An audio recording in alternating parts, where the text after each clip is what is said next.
We have sunshine to the north and west with highs in the mid-70s. There's your 7-day through next Tuesday. Each day we take big jumps with our temperature, 77 to 80, 81, 82, 85, and then 91 for next Tuesday. It's been a while since we've been that warm, and it's been a while since we've seen a rain-free Tuesday. In fact, 8 in a row. Wow. Let's expect to April. So Yeah. Tuesday's been the new Gotta Monday. be a record of some kind. I don't remember noticing that, but I trust you. I'm sure you're correct. Very trustworthy guy there. All right. Thanks, Thank you, Chris. Well, some kids with muscular dystrophy will get a chance to enjoy a lot of fun time at summer camp. That's thanks in large part to customers of Dunkin' Donuts. Franchise representatives presented the Albany District MDA with this check this morning that will help pay for kids to go to the youth camp at the Double H Ranch. The donation is the result of a 10-day Make a Muscle, Make a Difference campaign, and each dollar donated makes a big difference for children suffering from the neuromuscular disease. But they also get to go horseback riding, arts and crafts, they go to the Great Escape. I mean, it's just a total release for them. They get to just do everything, quote, normal kids would do. And the campers also will be presented with some fun camp gear from Dunkin' Donuts, and it sounds like a great time they're going to have there. It's a wonderful facility. I know we do many stories on what they do there at the Double H Ranch. Yeah, he sounded more excited than the kids. He's ready to go. They'll be excited, I'm sure. It is a great place. All right, that's going to be fun. All right, coming up, turtles split up. The bizarre breakup after decades together. Stay with us. Well, new details tonight on a Coast Guard hoax. We now know that a stress call is reporting an explosion on a motor yacht off the New Jersey coast came from a radio on land. Police are now looking for the people responsible. The Coast Guard spent 4 hours searching for the boat and the survivors, but found nothing. The cost of the search and rescue operation, nearly $90,000. A Florida teen who narrowly escaped a sinking car is getting some good news tonight. Take a look. We have some dramatic video from last Thursday. That's when Todd Dixon made a wrong turn into floodwaters in Jacksonville, and he lost more than just a car. He lost his way of making money. That's because Dixon is a pizza delivery guy. So when he lost his car, he lost his job. But after seeing the story on the news there in Jacksonville, a local car dealership decided to give him a brand new car. And therefore, his wheel's back for his job. So Let's hope he makes wiser turns. Yes, in the weather to come. Well, a little trouble in paradise. Yeah, hard to believe. After 115 years together, two giant turtles are getting a divorce. The world's oldest animal marriage ended after the turtles refused to share a cage at the Austrian zoo. Zoo managers called in experts to give the pair counseling, but it didn't work. In fact, the female attacked her partner by biting off a chunk of his shell. The zoo says the two have been together since they were young, and for some reason, they just can't stand each other anymore. They don't look a day over 110 years old, but maybe back then they got along still. You get to that age, you call your own shots. I guess simple so. as that. Yeah. All right, still to come, a pair of talented twins at Shaker High School. Also, he is 14 years old, and he's competing against Tiger Woods. Stay with us because Doug has both those stories coming up next in sports.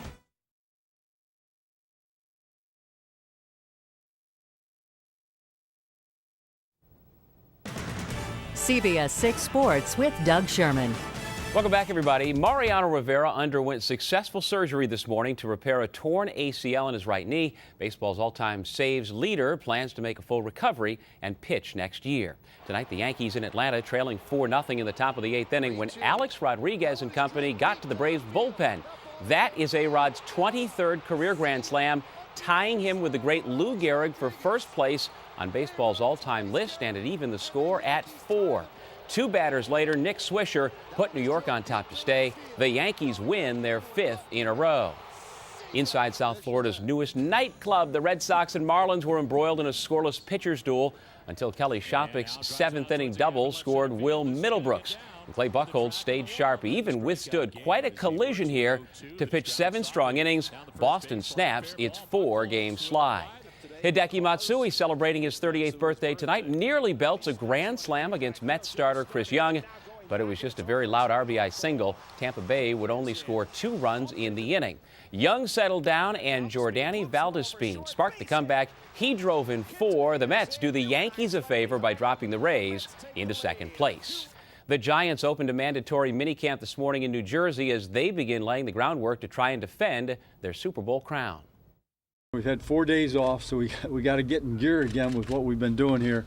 Practices won't be any different to the naked eye. We've been together for a few months now and been working hard, so just try to have a great week of practice. Twins Erica and John Villacorsa have done most things together since birth, but the Shaker High School seniors will be heading in different directions for college. Kelly O'Donnell tells us that despite their pending separation, the Villacorsas' shared love of sporting competition will carry on.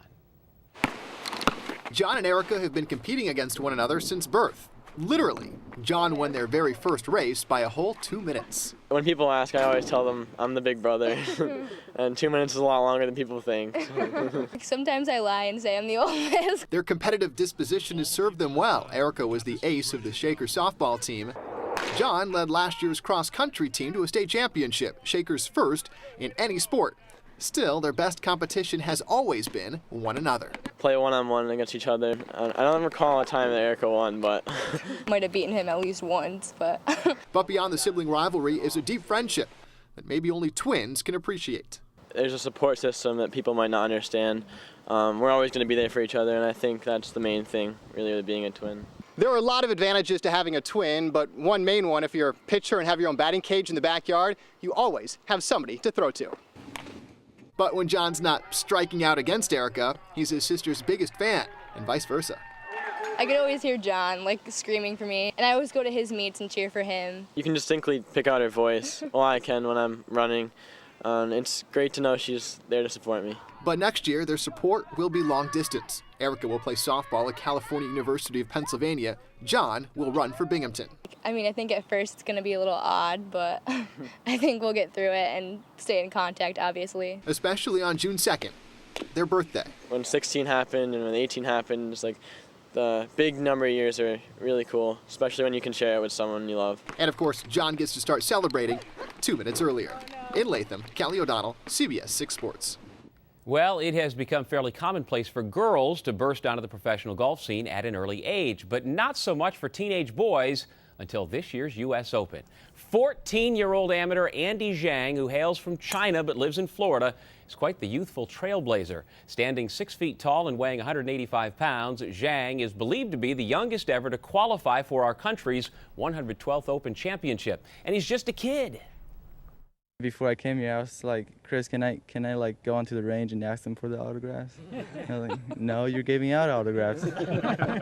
This morning I shook his hand. I was like, wow, I just shook Tiger's hand. He qualified. He earned a spot. I tried it when I was 15. It's not too young if you can do it. I mean, there's no. That's the great thing about this game is it's not handed to you, and you got to go out and put up the numbers, and he did. Zhang will tee off at 11:21 Eastern Thursday morning in San Francisco. As for Tiger, his last major victory came at the Open 4 years ago at Torrey Pines. He's paired on day one with Phil Mickelson and Bubba Watson. And also late fourth quarter, Oklahoma City with a 6-point lead over Miami. Guys, back to you. All right, go Thunder. Thanks, Doug. And by the way, he better get used to signing those autographs. Yeah, for a long time to Quickly. come. Yep. Thanks for joining us. See you tomorrow.